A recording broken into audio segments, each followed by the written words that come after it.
ছোট ভাইয়া বড় ভাইরে বলতেছে, ভাইয়া কেউ পাশে দাঁড়াবে না, তুমি আল্লাহর দোহাই তুমি সুদের ব্যবসা ছাড়ো। বড় ভাই কয়, বেশি বুঝবি না, আমি আমার বুঝে চলি। ঠিক না? এরকম কিছু পণ্ডিত আসেনি না নাই? আমি আমার বুঝে চলি। কয় আমি বিপদে পড়লে ওরা দাঁড়াবে না কেন? আমি এত কিছু করতেছি, ওরা আমার বিপদে দাঁড়াবে না? কয় না। কয় না দাঁড়াবে। ছোট ভাই কয়, তুই দুনিয়াতে টেস্ট করে দেখো, ওরা দাঁড়ায়নি তোমার বিপদে পাশে।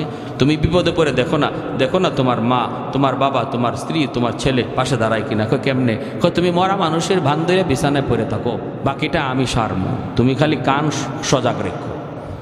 বড় ভাই মরা মানুষের বান ধরে বিছানায় পড়ে গেছে। ছোট ভাই চিল্লাইতেছে, আব্বা। ভাইয়ের দম আটকে গেছে, ভাইয়া মারা গেছে। বাপ দৌড়ে আসছে, ভাবি দৌড়ে আসছে, ভাতিজা দৌড়ে আসছে, হাই হাই সবাই কাঁদতেছে। হ্যাঁ, কি দম আটকেছে না ভান ধরছে? কথাটা বুঝেননি আপনারা? ভান ধরছে। তো ছোট ভাই বলতেছে, কয় আব্বা আমি মুফতি সাহেব হুজুরের কাছ থেকে জিন হুজুরের কাছ থেকে একটু আসি, জিন হুজুরে হয়তো কোনো ফু শিখাইয়ে দিবে, মনে হয় কোনো কাজ হইতে পারে। কয় বাবা দৌড়তে ও জিন হুজুরের কাছে গেছে। কি জিন হুজুরের কাছে যাইব? হে নিজেই তো জিন, সব কাণ্ড তো হেই ঘটাইতেছে। দৌড়ে আসছে, একা আব্বা হুজুরে আমার একটা ফু শিখাইয়ে দিছে, এই ফুটা ভাইয়ারে দিলেই ভাইয়া জিন্দা হয়ে যাবে। এটা জিনে তার দম আটকায় রাখছে। বাবা কয়, তো বাবা তাড়াতাড়ি ফু দে, বাবা তাড়াতাড়ি ফু দে। কয় আব্বা একটা শর্ত আছে।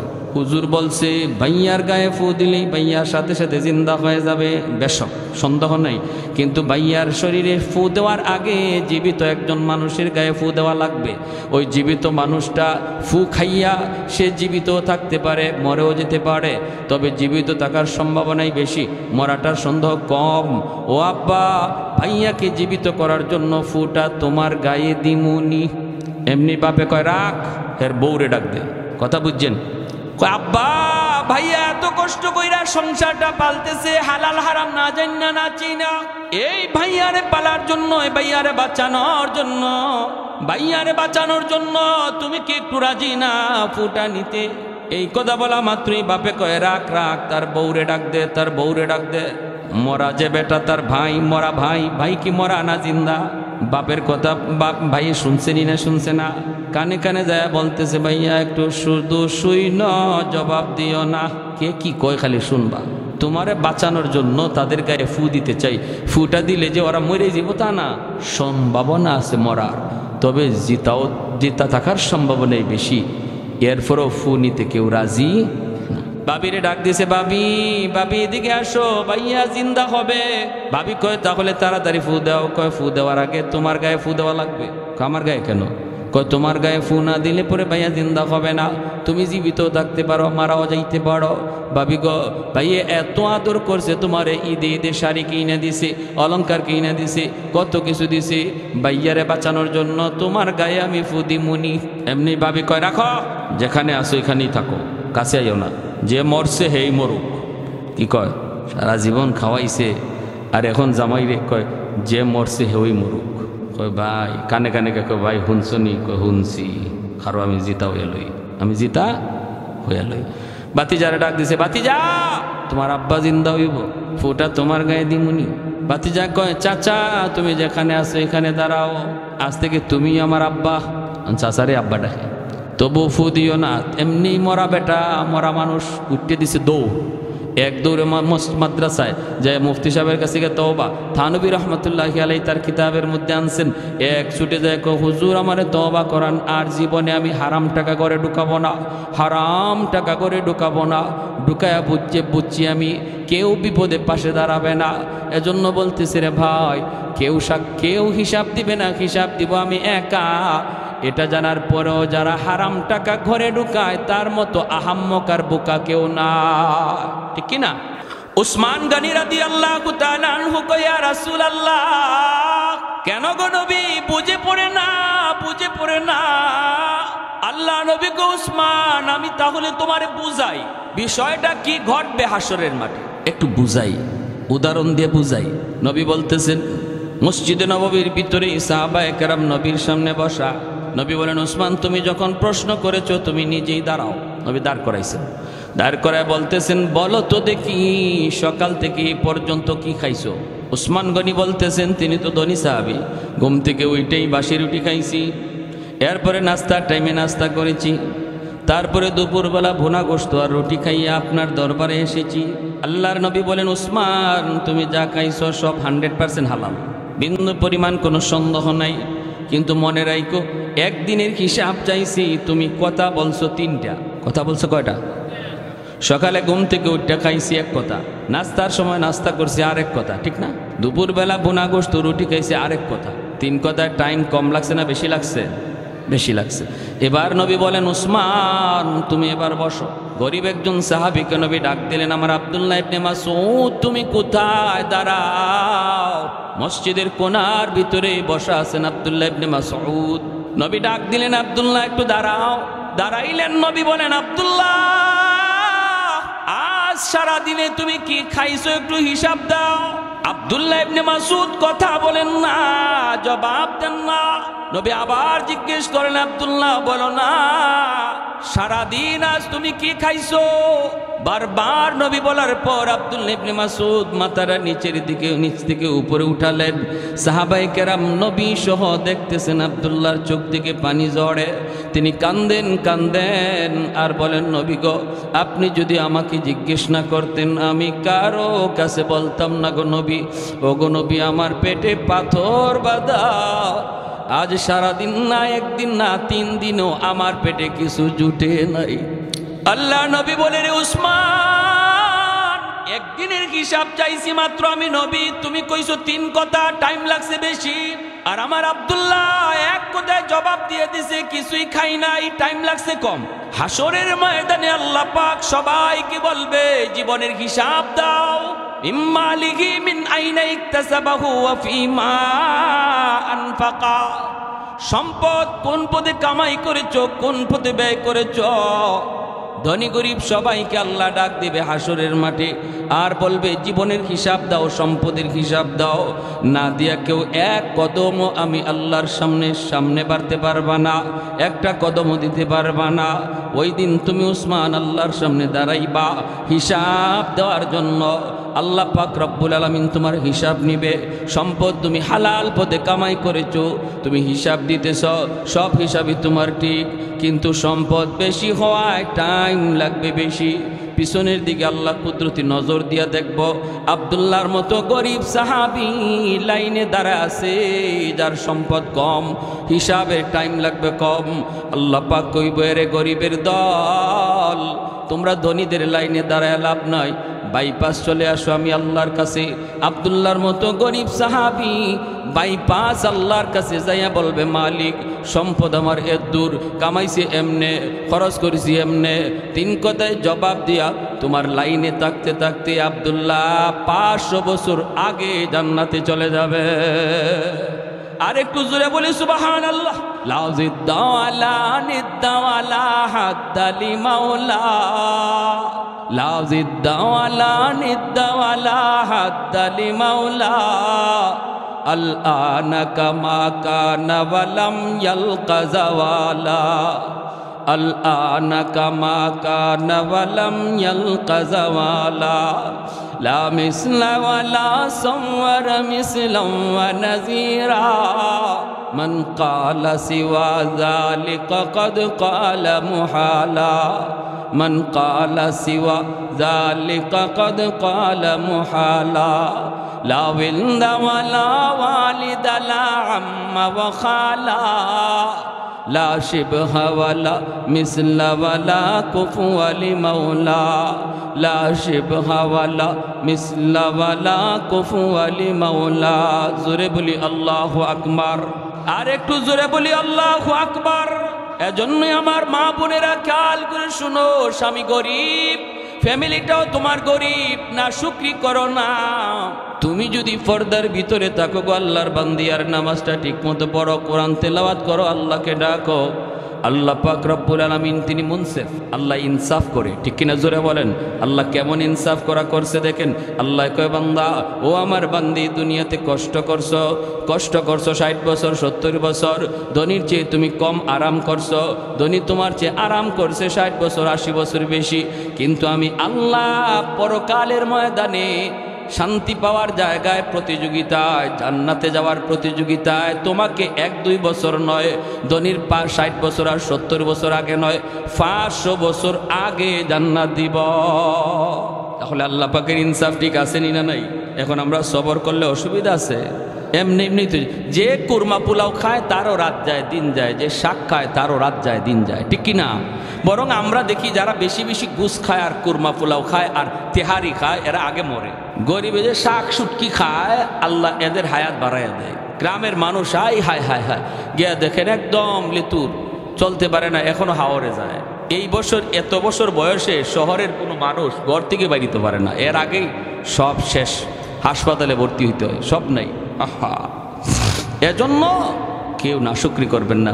ইবলিসে কয় আল্লাহ তোমার নবী সাইয়্যিদুনা আইয়ুব খুব সুখে রাখছো তো, এজন্য তোমারে ডাকে, বিপদে ফালাও দেখবা তোমার নামই বলে দিই। আল্লাহ পাক বিপদ প্রথম দিল, ধন দৌলতগুলি আল্লাহ কেড়ে নিল।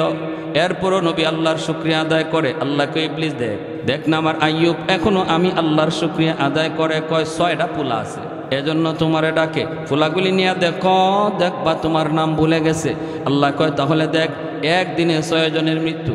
নবীর কাছে খবর আসছে, তবুও নবী না শুকরি করে না, আল্লাহর শুকরিয়া আদায় করে। জোরে এখন সুবহানাল্লাহ। وَلَنَبْلُوَنَّكُمْ بِشَيْءٍ مِّنَ الْخَوْفِ وَالْجُوعِ وَنَقْصٍ مِّنَ الْأَمْوَالِ وَالْأَنفُسِ وَالثَّمَرَاتِ وَبَشِّرِ الصَّابِرِينَ। আল্লাহ পাক রব্বুল আলামিন কখনো সম্পদের উপরে বিপদ দিয়া ইমানের পরীক্ষা নেয়, কখনো জানের উপরে বিপদ দিয়া ইমানের পরীক্ষা নেয়। যে মানুষটা এই বিপদের সময় সবর করে, আল্লাহ বলতেছেন বাশশিরিস সাবিরিন, ধৈর্যকারীদের সবরকারীদের সুসংবাদ দাও। কিসের সুসংবাদ? জান্নাতের সুসংবাদ। বলে ধনীর সমানে সমানে কয় না, সুসংবাদ দাও। নবী শুনাইছে 500 বছর আগে জান্নাতে যাওয়ার সুসংবাদ। এরপরে ইবলিসে কয় 6টা ছেলে নিয়ে গেছো, এরপরও তোমারে ডাকে, বুঝছি আরেকটা কারণ আছে। কি কারণ? ইবলিস কয় 4টা বউ আছে, 4টা বউ আছে, 4টা বিবি আছে, কারণ এজন্য সন্তান নিয়ে গেছো, অসুবিধা নাই, সন্তান আরও আসবে, এজন্যই তোমার শুকরিয়া আদায় করে, এখনো তোমারে ডাকে। 4টা বিবির তুমি নিয়ে দেখো, বিবির উপরে মুসিবত ফালাইয়া দেখো। 3 জন বিবি এক রুমের মধ্যে ঘুমাইতেছেন। একজন বিবি আইয়ুব আলাইহিস সালামের কাছে আসিলেন। তিনি কে? তিনি হলেন বিবি রহিমা। তিনি কে? 3 জন বিবি একসাথে শেষ, রহিমা শুধু বেঁচে আছেন। এরপরও নবী আল্লাহর শুকরিয়া আদায় করে, না শুকরি করে না, হায় হুদাস করে না, এমন কথা বলে না মালিক আমারে তুমি পাইছো কি? একটার পর আরেকটা বিপদ আর বিপদ আর বিপদ, তাহলে আমি নামাজ ছেড়ে দিলাম। নামাজ পড়ে লাভ কি? নামাজ পড়েও যদি আমার উপরে এত বিপদ হয়, তাহলে যে নামাজ পড়ে না হেই তো ভালো আছে, ওর তো কোনো বিপদ নাই, ওর মুসিবত নাই, ওর পরীক্ষা নাই, ওর উপরে কোনো ধরনের কোনো ইমানি পরীক্ষা নাই, আমার উপরে এত বিপদ কেন?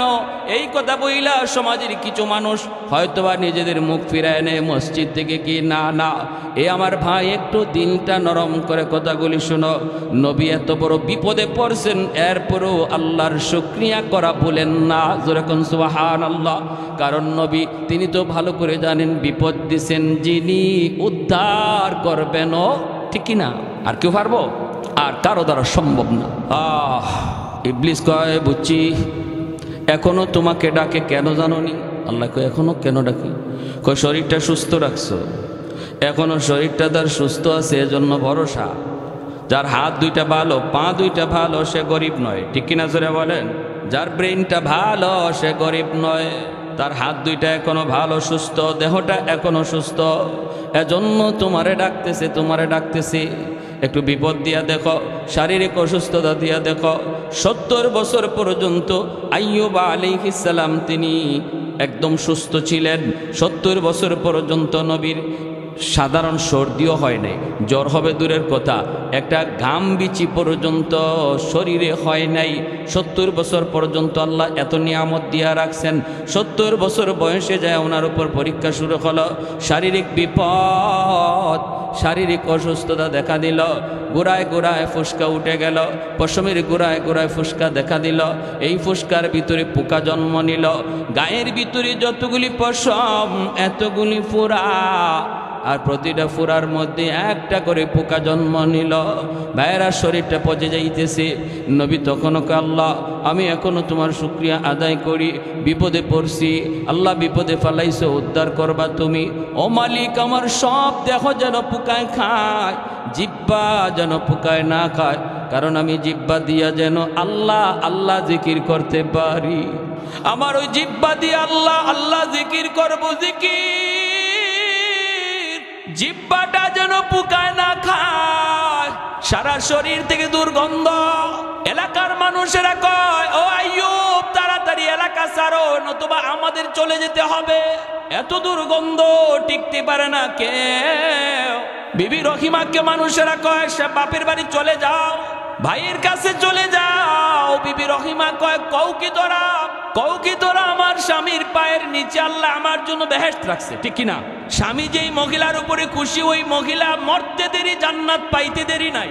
যেই স্বামী মহিলার উপরে নারাজ, যেই স্বামী স্ত্রীর উপরে নারাজ, মায়ার নবী বলে, সে যত বড় নামাজি হোক, যত বড় দিনদার হোক, মরা মাত্রই সে জাহান্নামী। অতএব স্বামীকে খুশি করে চলা। তিনি বলতেছেন, স্বামীরে খুশি করার উপরে আমার জান্নাত। তোমরা কও কি আমি স্বামী ছেড়ে চলে যাব? তোমাদের নাকে গন্ধ লাগে, কিন্তু আমার নাকে কোনো গন্ধ লাগে না। কেমন মহব্বত, কেমন ভালোবাসা ছিল স্বামীর প্রতি, কি পরিমাণ ভালোবাসা ছিল অন্তরে। তোমাদের নাকে গন্ধ লাগে, কিন্তু আমার নাকে কোনো গন্ধ লাগে না। কই তাড়াতাড়ি তাহলে স্বামীরে নিয়ে ভাগো, এই এলাকা থেকে যাও। তখন তিনি ঘর থেকে বের হয়ে গেলেন। হায় রে হায়, এই এলাকার একদিন যিনি বাদশা ছিলেন, আজ তিনি পথের ভিখারি, আজ তিনি পথের ভিখারি। দূর দূর করে মানুষ তারে তাড়াইয়া দিতেছে। তিনি কে? তিনি আর কেউ নন, যেমন ছিলেন দুনিয়ার বাদশাহ, তেমন তিনি আখিরাতেরও বাদশাহ। তিনি আল্লাহর পয়গম্বর, আল্লাহর নবী। বিবি স্বামীকে নিয়ে ঘর থেকে বের হয়ে রাস্তায় চলে আসলেন। পথিকেরা কয়, রাস্তা দিয়ে যারা যায় এরা কয়, ওগো রহিমা, রাস্তায় যদি তুমি বসা থাকো আমরা হাঁটা চলা করবো কেমনে? এই রাস্তায় যদি তুমি থাকো আমরা তো হাঁটা চলা করতে পারবো না, তুমি তোমার স্বামীকে নিয়ে অন্যত্র চলে যাও। পথিকেরা ওনাকে রাস্তা থেকে সরাইয়া দিল। স্বামীকে নিয়ে চলে আসলেন মাঠে। মাঠে আসা মাত্রই এলাকার কৃষকেরা যারা মাঠে কাম করে এরা ঈশা ধরছে, কয় রহিমা, মাঠে যদি তুমি স্বামীর নিয়ে থাকো আমরা মাঠে কোনো কাম কাজ করতে পারবো না, এত দুর্গন্ধ, মাঠ ছেড়ে তুমি অন্যত্র চলে যাও।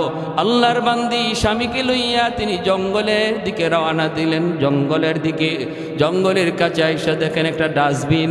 এখানে সবাই গ্রামের ময়লাগুলি ফালায়। এই ডাস্টবিনের কারণে এর পাশ দিয়ে কেউ যায় না, কেউ কোনো ডিস্টার্ব করে না। স্বামীকে নিয়ে ডাস্টবিনের পাশেই তিনি থাকার সিদ্ধান্ত নিলেন। যেহেতু মানুষজন কেউ আসে না, এখান থেকে কেউ আমাকে সরায় দেবে না, স্বামীকে নিয়ে কোনো রকম একটা তাবু বানাইয়া এই জায়গার মধ্যেই থাকার সিদ্ধান্ত নিয়ে নিলেন। আর স্বামীর খেদমত করেন, স্বামীর খেদমত করেন। ভাইয়েরা, বন্ধুরা, গ্রামে সকালবেলা তিনি চলে যান। গ্রামে যাইয়া, সকালবেলা যাইয়া, গ্রামে যাইয়া তিনি মানুষের বাড়িতে কাম করেন। বিনিময়ে কিছু খাবার সংগ্রহ করেন, হালুয়া।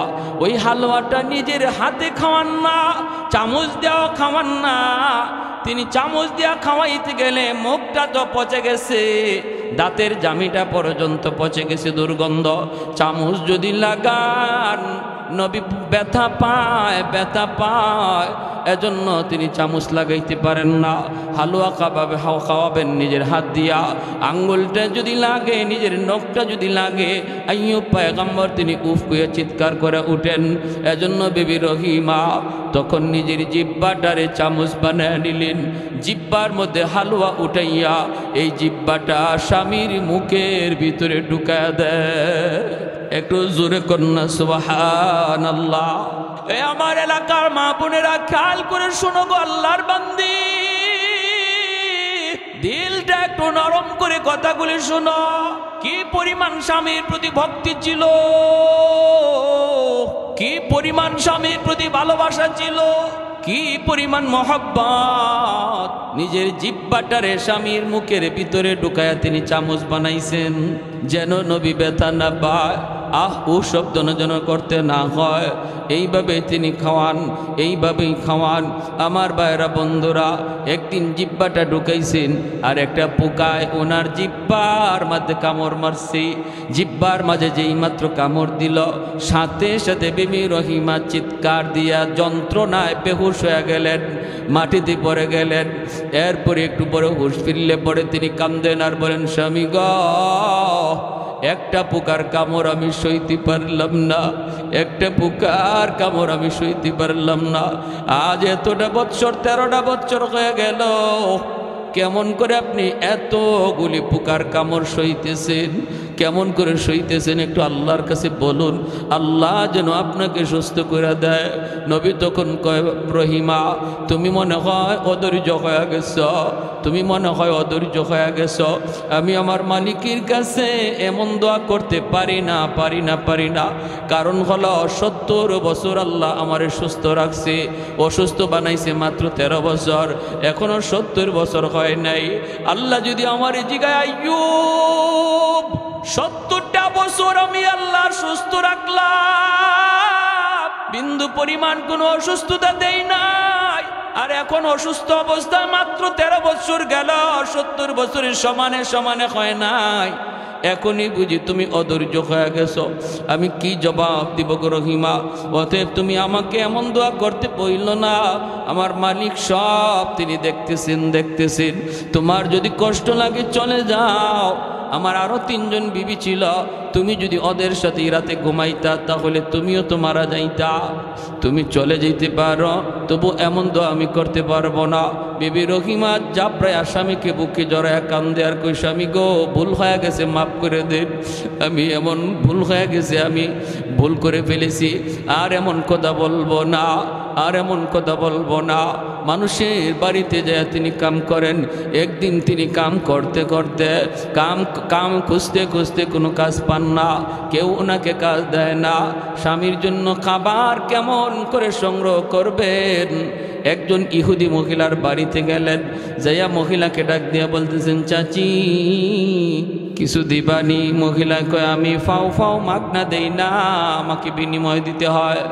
বিবি রহিমা কয়, ও চাচি কি দিব? কিছুই তো নাই, কিছুই তো আমার কাছে নাই। আমার একটা অসুস্থ স্বামী জঙ্গলে পড়ে আছে, তারে খাওয়ানোর জন্য একটু কিছু চাই। মহিলায় কয়, না না, বদলা দেওয়ার মতো যদি কিছু থাকে দাও, নতুবা আমি দিব না। আল্লাহর বান্দি তিনি বলেন, আমার একটু কাম দাও। মহিলায় কয়, আমার ঘরে কোনো কাম লাগবে না, টাকা লাগবে, টাকা পয়সা লাগবে। বিবি রহিমা কয়, পয়সা তো নাই, তাহলে দিব কেমনে? এমনি ইহুদি মহিলা কয়, তোমার চুলটা অনেক লম্বা, তোমার চুলটা অনেক লম্বা, আমাকে কিছু চুল কাইটা দেয়া দাও, তাহলে আমি তোমাকে কিছু দেব।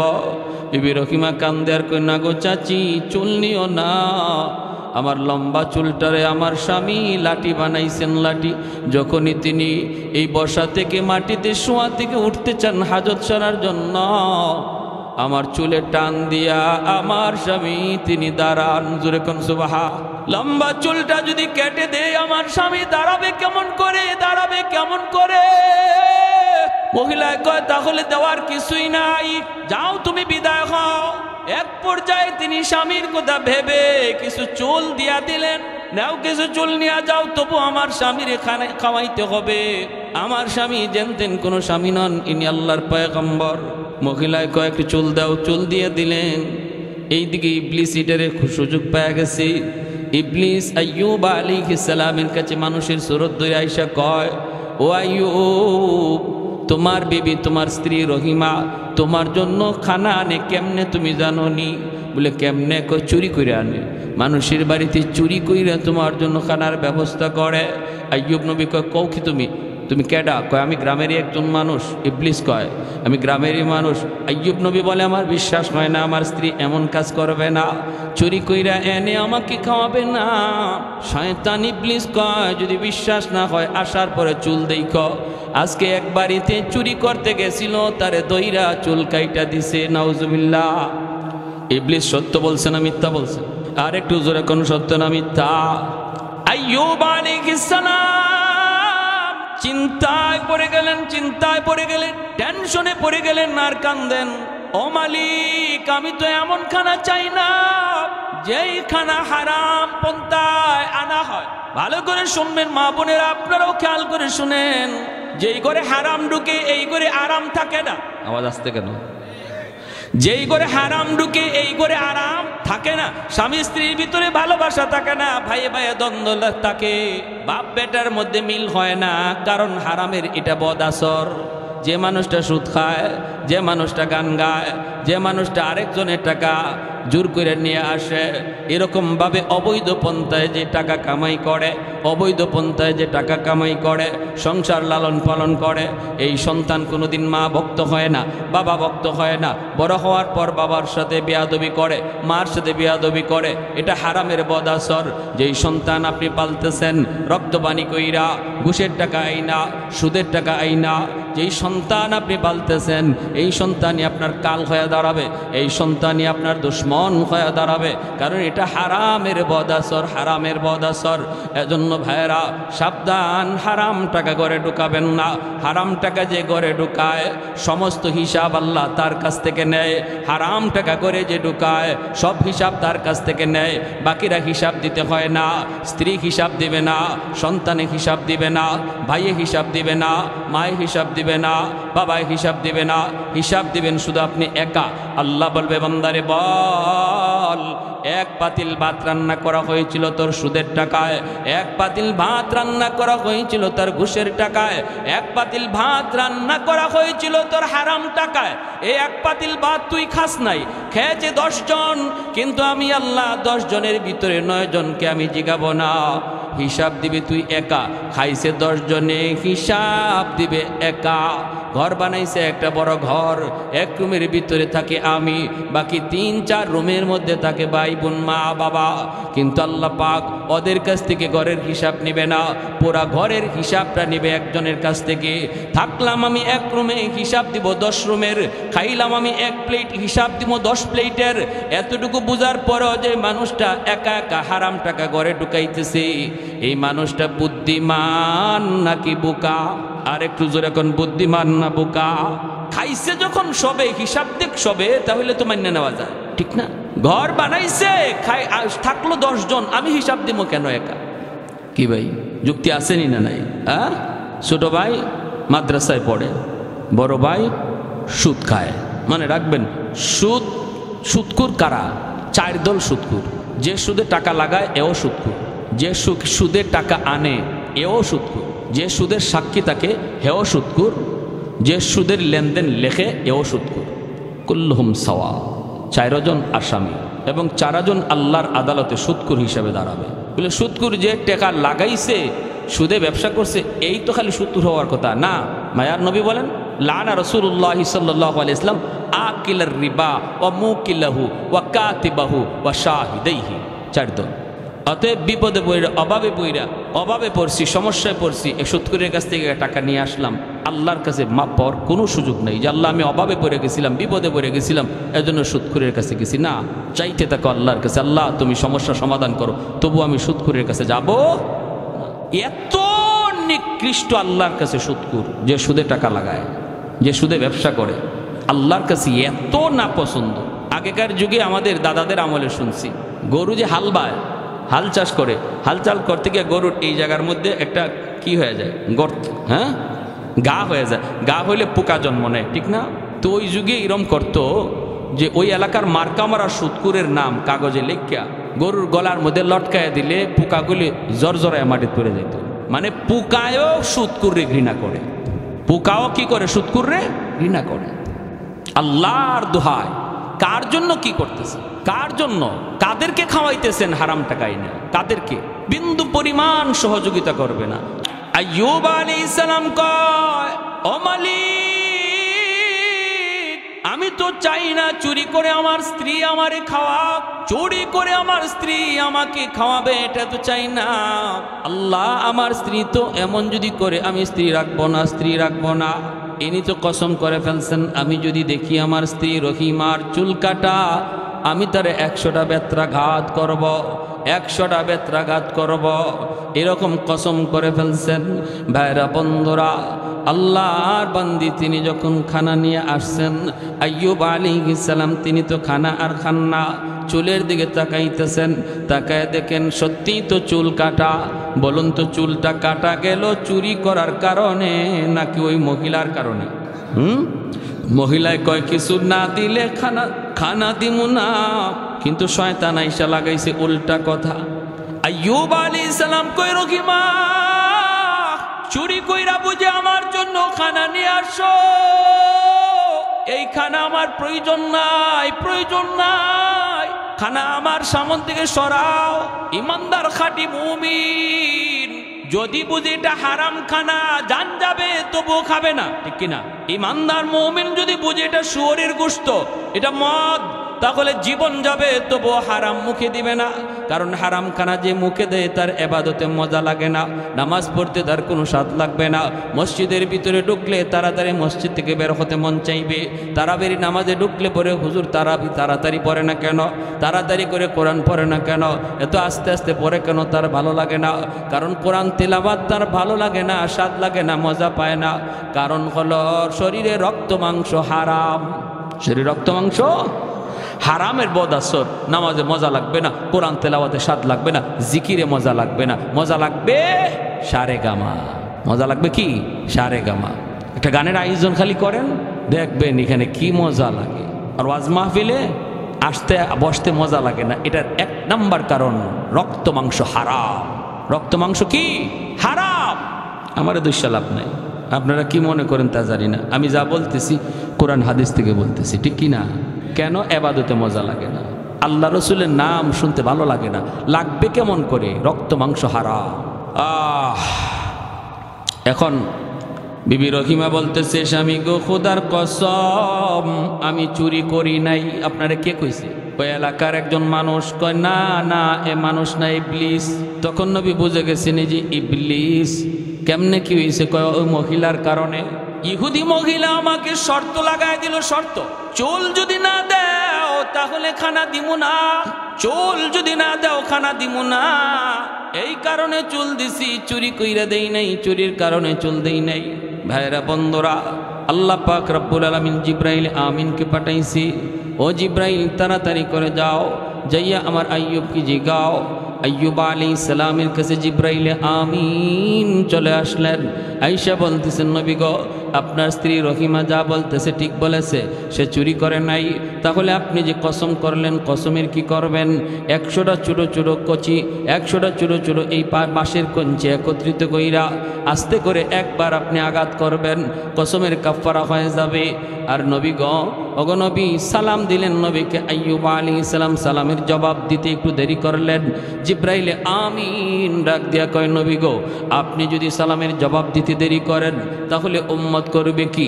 সালামের জবাব, সালাম দেওয়া সুন্নত, জবাব দেওয়া ওয়াজিব।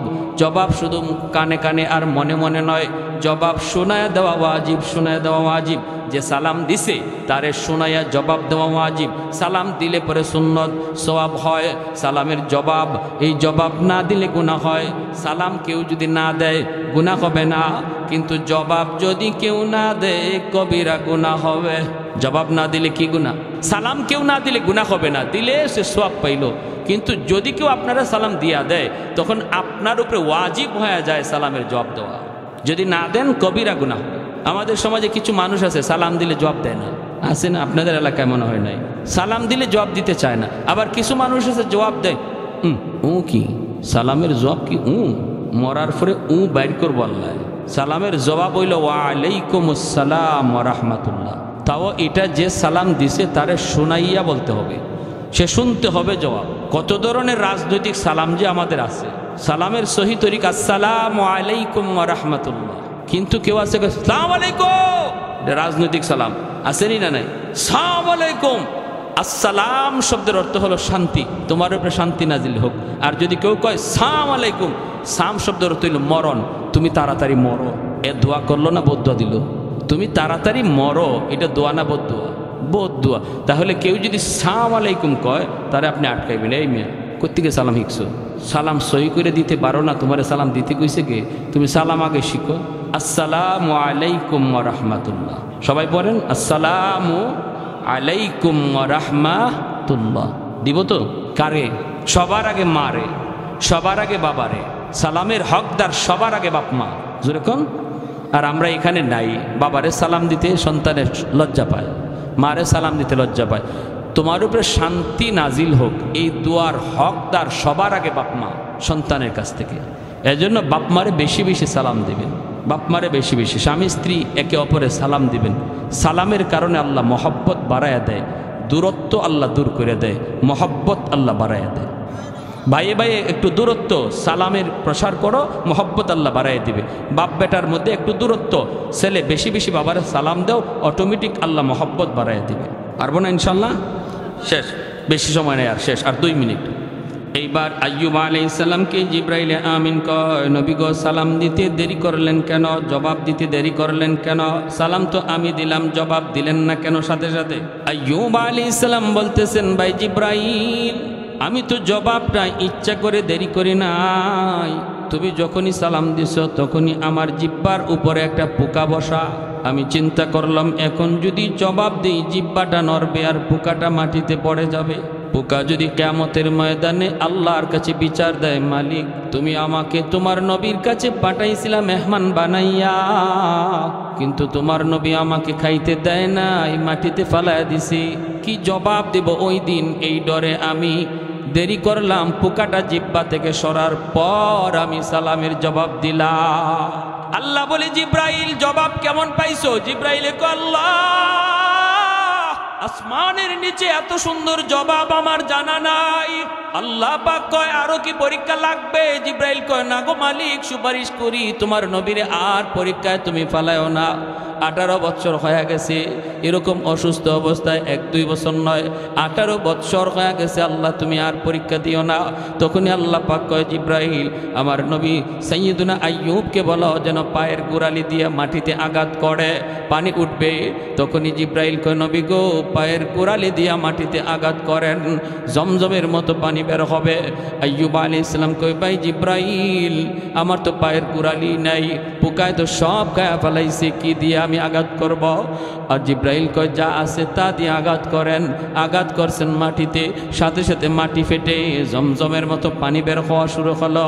আল্লাহ পাক কয়, জিব্রাইল আমার পয়গম্বর আইয়ুবকে তুমি বলো এই পানিটা যেন পান করে, পানিটা যেন গায়ে লাগায়। পানিটা পান করলেন, গায়ে মাখাইলেন, সাথে সাথে পোকাগুলি শরীর থেকে জরজরায় মাটিতে পড়ে গেল। আর শরীরে মাখা মাত্রই আল্লাহ পাক আবারও 25 বছরের যুবক আল্লাহ বানায় দিল। বিবি রহিমা আসলেন গ্রাম থেকে, আইসা স্বামীরে পান না। পাশে একটা টিলার উপরে আইয়ুব তারা বৈশা রইছেন। বিবি আইসে স্বামীর তালাশ করে, না না স্বামী নাই। হাই হুতার শুরু করলেন, হায় আমার স্বামীরে বুঝি বাঘে খেয়ে ফেলল, হায় আমার স্বামীরে বুঝি বাঘে খেয়ে ফেলল। দেখেন পাশে একটা যুবক বসা, তিনি কাছে গেলেন, যায় বলতেছেন, আপনি কি আমার স্বামীরে দেখছেন? বলে, কোথায়? ওই জায়গায় ছিল। আইয়ুব আলাইহিস সালাম চেহারাটা ঘোরান না, চেহারা অন্যদিকে রেখে কথা বলতেছেন। বলে, কোথায় ছিল তোমার স্বামী? ওই যে ডাস্টবিনের কাছে ছিল। তখন আইয়ুব আলাইহিস সালাম কয়, তুমি কি তোমার স্বামীরে দেখলে চিনবা? বলে, হ চিনব। সাথে সাথে চেহারাটা ঘুরাইছেন, কয় দেখো চিনো কিনা। বলে, এটা কি কোন আপনি? আপনি আবার কে? আপনি আবার কে? আইয়ুব আলাইহিস সালাম মুস্কি হাসি আর কয়, রহিমা 25 বছরে আমার যেমন চেহারা ছিল একটু তুমি ইয়াদ করো। যেই মাত্র চেহারা বলছেন 25 বছরে কেমন ছিল ইয়াদ করো, দেখো চেহারার মধ্যে আলামত পাও কিনা। সাথে সাথে বিবি রহিমা বুকে জড়ায় ধরলে। কেমন করে কি হলো? আল্লাহ সব ফিরাই দিছে। অভাবের সময়, বিপদের সময় সবর করার কারণে আল্লাহ নিয়ামত বাড়ায় দিছে। ওয়ালা নাবলুওয়ান্নাকুম বিশাইইম মিনাল খাউফি ওয়াল জু' ওয়া নাকসিম মিনাল আমওয়ালি ওয়াল আনফুসি ওয়াত তামারাত ওয়া বাশশিরিস সাবিরিন। এজন্য সবর যদি আমরা করি রে ভাই, যে যে অবস্থায় থাকি না কেন সব সময় এক অবস্থা থাকবে না। সুখে এসে বিপদ আসবে, আবার বিপদে পড়ছি আবারও সুখ দিবে কে? তবে সর্ব অবস্থায় ডাকবো আমরা কারে? সবাই রাজি আছি তো? আল্লাহ তুমি প্রতিটা হাতকে কবুল করো, হাত উপরে উঠান। আল্লাহ প্রত্যেকটা হাতকে তুমি কবুল করো, সুখে দুঃখে আল্লাহ তোমার গোলামি করার তৌফিক আমাদের দান করো। আল্লাহ হালাল পয়সার রুজি করার তৌফিক দাও। যে যেভাবে হারামে জড়িত আল্লাহ হারাম থেকে বাঁচাও। সবাই বলে আমিন। ওয়া আখির দাওয়ানা আনিল হামদুলিল্লাহি রাব্বিল আলামিন।